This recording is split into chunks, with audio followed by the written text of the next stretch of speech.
Some of the causes for car air conditioning compressor locking up include incorrect or low quality refrigerant being used, low coolant levels, and improper lubrication.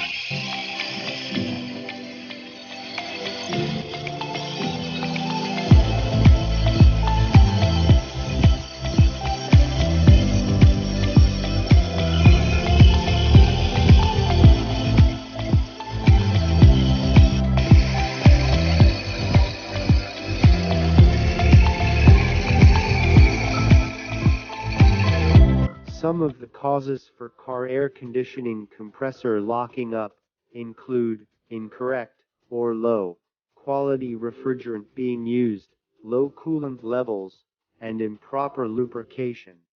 Let's see how bearing is damaged.